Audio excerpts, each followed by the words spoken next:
সম্মানিত চাকরি প্রত্যাশী ভাই ও বোন, আসসালামু আলাইকুম। আশা করি সকলে ভালো আছেন। আপনাদের জন্য একটি সুখবর আছে। ইতিমধ্যে যারা এখনও আবেদন করেন নাই, প্রধান প্রশাসনিক কর্মকর্তা কার্যালয় থেকে একটি নিয়োগ বিজ্ঞপ্তি প্রকাশ করেছে। ইতিমধ্যে বিজ্ঞপ্তি 12 থেকে 20 নং গ্রেডের একটি চাকরি বিজ্ঞপ্তি প্রকাশ করেছে। এর মধ্যে একটি সংশোধনী করছে। আপনারা যারা আবেদন করেন নাই তাদের জন্য অনেক ভালো হবে। আর সংশোধনীটি হচ্ছে, এর আগে যারা আবেদন করেছেন তাদেরকে পরীক্ষার ফি বাবদ অনেক টাকা দেওয়া লাগছে, কিন্তু এখন যারা আবেদন করবেন এখানে পরীক্ষার ফিটা অনেক কমিয়ে দিছে। দেখেন, 1 নং কর্মী পদের জন্য 150 টাকা এবং 2 হতে 11 নং কর্মী পদের জন্য 100 টাকা অফারের যোগ্য, এবং 12 হতে 23 নং কর্মী পদের জন্য 50 টাকা। এতটাই কমিয়ে আনছে যে বলার মতো না, অনেকটাই কমিয়ে আনছে। আপনারা চাইলে এখন যে কেউ আবেদন করবেন অল্প টাকার মধ্যে। এখন আমি বিজ্ঞপ্তিটি সম্পর্কে একটু বিস্তারিত আলোচনা করব। প্রধান প্রশাসনিক কর্মকর্তা কার্যালয়, প্রতিরক্ষা মন্ত্রণালয় থেকে নিয়োগ বিজ্ঞপ্তি প্রকাশ করেছে। এটা রাজস্ব খাতভুক্ত, আপনারা চাইলে আবেদন করতে পারবেন। এখানে দেখেন অনেকগুলো পদ সংখ্যা অনেক ক্যাটাগরিতে নিবে।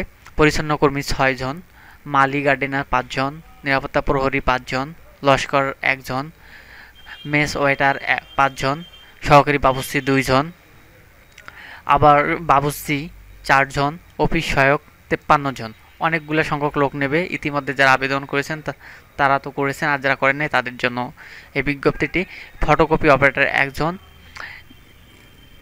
E&BR বুটমেকার 1 জন, আবার ইলেকট্রিশিয়ান 1 জন, লাইনম্যান 1 জন, নিরাপত্তা তত্ত্বাবধায়ক 9 জন, টেলিফোন অপারেটর 1 জন, আবার অফিস সহকারী কাম কম্পিউটার মুদ্রাক্ষরিক 56 জন, 60 মুদ্রাক্ষরিক কাম কম্পিউটার অপারেটর 11 জন, পরিসংখ্যান সহকারী 1 জন, উচ্চমান সহকারী 11 জন, নকশাকার 5 জন, 60 লিপিকার কাম কম্পিউটার অপারেটর 1 জন এবং কম্পিউটার অপারেটর 2 জন, সহকারী অধ্যক্ষ 1 জন, নিরাপত্তা উপ প্রদর্শন SSI 3 জন। এখন প্রশ্ন হলো, শিক্ষাগত যোগ্যতা আপনারা জানেন ইতিমধ্যে। যদি না জেনে থাকেন তাহলে আমি আপনাকে দেখাইতেছি। 23 থেকে 16 নং কর্মী পদের জন্য এখানে শুধুমাত্র মেট্রিক পাস হলে আবেদন করতে পারবেন। কিছু কিছু ক্ষেত্রে 8ম শ্রেণী পাস দেওয়া আছে, ঠিক আছে। 23 থেকে 16 থেকে 23 নং কর্মীদের জন্য SSC পাস হলে আবেদন করতে পারবেন। আবার দেওয়া আছে ফটোকপি অপারেটর উচ্চ মাধ্যমিক সার্টিফিকেট এবং বুটমেকার মাধ্যমিক স্কুল সার্টিফিকেট, তাহলে আবেদন করতে পারবেন। এবং আবেদন অলরেডি শুরু হয়ে গেছে। 1 জানুয়ারি থেকে শুরু হয়েছে, 31 জানুয়ারি পর্যন্ত চলবে। এখন প্রশ্ন হলো, কোন পরীক্ষার ফিটা তো আমি প্রথমে আপনাকে দেখিয়ে দিলাম, আর দ্বিতীয়ত শিক্ষাগত যোগ্যতা এখানে দেওয়া আছে।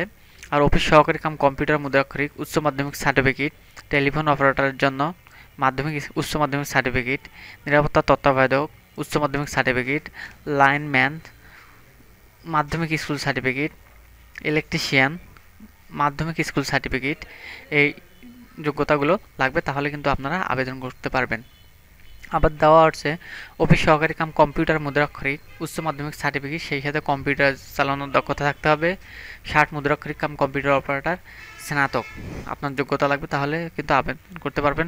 পরিসংখ্যান সহকারী, এটাও অর্থনীতির স্নাতক হলে আবেদন করতে পারবেন।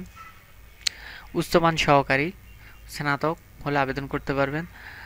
নকশাকার, এখানে যোগ্যতা উচ্চ মাধ্যমিক সার্টিফিকেট হলে আবেদন করতে পারবেন। 60 লিপিকার, এখানে স্নাতক পাশে আবেদন করতে পারবেন। নিরাপত্তা উপপ্রদর্শক বিশ্ববিদ্যালয়ের সমানের ডিগ্রি হলে আবেদন করতে পারবেন। এখন প্রশ্ন হলো, আবেদন তো বয়স আপনার 32 বছর লাগবে, 18 থেকে 32 বছরের মধ্যেও আবেদন করতে পারবেন। এই ওয়েব ঠিকানাতে আমি ডিসক্রিপশন বক্সে দিয়ে দেবো, আপনারা ওখান থেকে ক্লিক করে আবেদনটা করতে পারবেন।